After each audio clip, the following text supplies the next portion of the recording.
You watched Spanky for years, but you cannot visit his grave.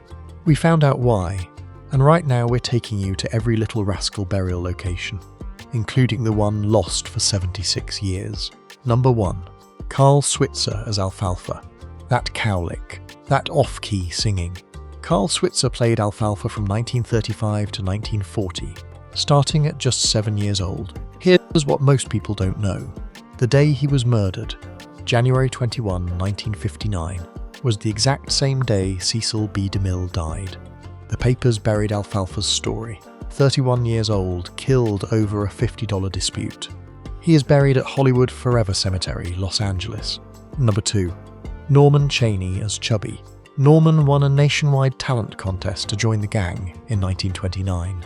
He left in 1931. Then a glandular condition destroyed his health. Surgery failed, and he died in 1936. Aged just 21, the first Little Rascal ever to go. His mother couldn't afford a headstone. He lay in an unmarked grave at Baltimore Cemetery, Maryland, for 76 years, until strangers online raised the money in 2012. Number 3. Mickey Daniels as Mickey.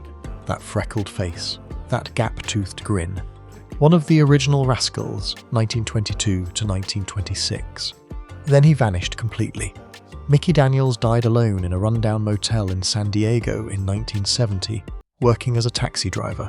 No one claimed his body. Authorities assumed he was homeless. His family didn't find out what happened for approximately 20 years. He is buried at Forest Lawn Memorial Park, Glendale, California. Number 4. Alan Hoskins as Farina. 105 films. Farina appeared in more Our Gang shorts than any other character, starting at 14 months old. In the 1950s, he was blacklisted. His response? It didn't matter. I wasn't getting work anyway. He rebuilt everything, became a licensed psychological technician, spent his later years helping young people with addiction and mental illness. He died in 1980, aged 59, buried at Evergreen Cemetery, Oakland, California. Number 5. Matthew Beard as Stymie. Stan Laurel gave him that oversized derby hat personally on set, amazed by a 5-year-old's natural instincts. Matthew wore it his whole life. When he died in 1981, aged 56, they buried him with it. Between then and the series, years of addiction, prison, recovery through Synonym. He spent his later years warning kids about what drugs cost him. Buried at Evergreen Cemetery, Los Angeles. Number 6. Darla Hood as Darla. She joined at 4 years old, over 150 episodes. In 1979, Darla was actively planning a Little Rascals reunion when she went in for a routine appendectomy. The blood transfusion was contaminated. She contracted acute hepatitis. Her heart gave out. She was 47.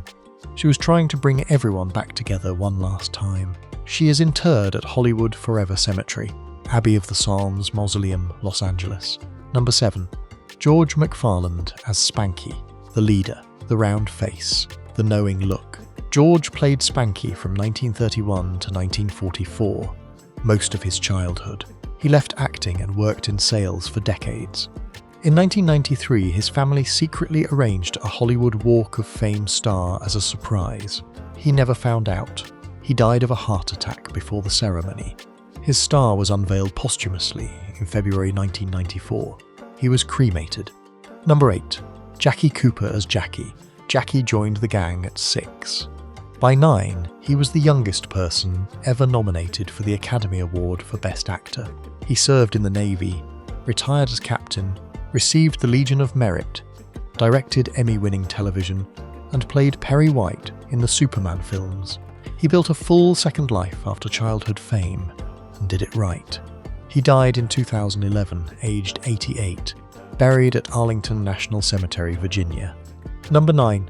Ernest Morrison as Sunshine Sammy, the very first child in our gang.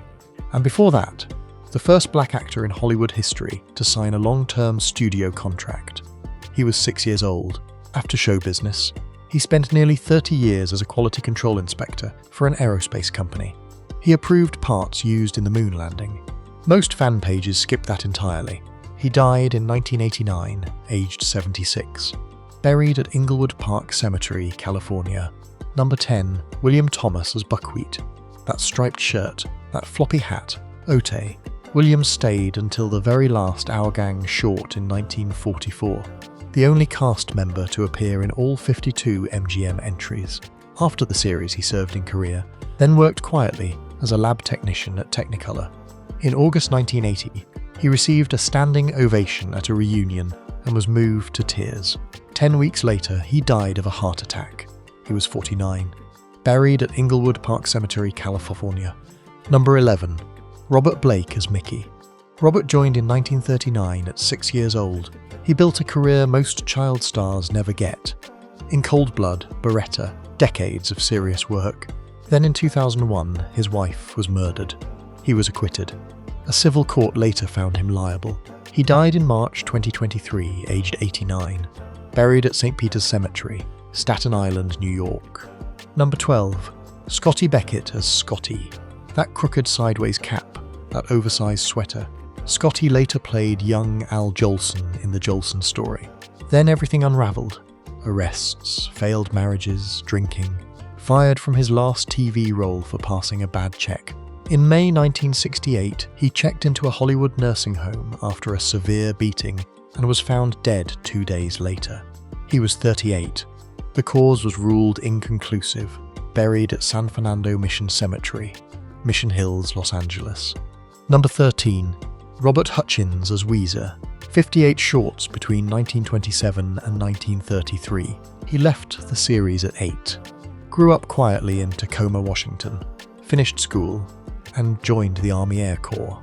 On May 17, 1945, his training aircraft collided mid-air with another plane over Merced, California. He was 20 years old. He buried at Parkland Lutheran Cemetery, Tacoma, Washington. His epitaph reads simply, Our Bob. Number 14. Tommy Bond as Butch, the kid you love to hate, all jutting lip and swagger. But off-camera, Tommy Bond was the opposite. He earned a college degree, built a 20-year career in television production, and served in the Navy in World War II. He avoided every trap that took his castmates. He died of heart disease in 2005, aged 79. Buried at Riverside National Cemetery, California, with full military honours. Number 15. Mary Kornman as Mary, the first leading lady of Our Gang, joining in 1922 at age 6. She didn't fade after the series. She worked alongside John Wayne and appeared in Bing Crosby shorts well into the 1930s. She battled cancer in her final years and died on June 1, 1973, aged 57. She is buried at Lynn Grove Cemetery, Greeley, Colorado. Number 16. Joe Cobb as Joe. 86 shorts between 1922 and 1929. After acting ended, Joe spent decades as an assembler for North American Aviation. Quiet, steady, anonymous work. He retired in 1981, attended fan conventions, signed autographs, and never seemed bitter about any of it. He died in 2002, aged 85. Buried at Forest Lawn Memorial Park, Glendale, California. Number 17. Eugene Lee as Porky, Spanky's little shadow.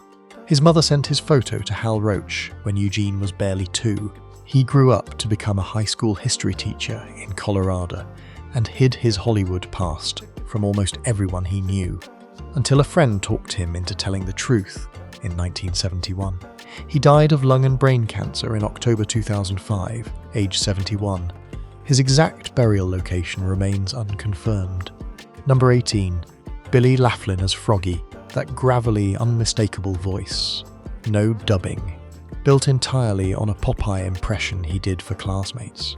He joined in 1940 at 8 and stayed until the very last short in 1944. On August 31, 1948, he was delivering newspapers on a motor scooter near his home when a truck hit him. Billy Laughlin was 16 years old, the youngest rascal to die. He is buried at Rose Hills Memorial Park, Whittier, California. Number 19. J.R. Smith as Jay. 36 shorts between 1925 and 1929. Then he walked away from show business entirely. Spent decades in the retail paint business. A completely normal life. Until October 5, 2002, when his body was found 25 miles north of Las Vegas. He had been stabbed multiple times by a man he'd befriended. He was approximately 87 years old. His burial location remains unconfirmed. Every one of these faces was a real kid, a neighborhood, a family, a child who just wanted to play. Some got long lives, some got stolen ones, some were buried without a stone, without a headline, without anyone knowing they were gone. That's why these stories matter. Not just the laughs, the whole truth. Which one hit you hardest? Drop it in the comments, and if this meant something to you, share it. These kids deserved to be remembered. We'll see you at the next grave.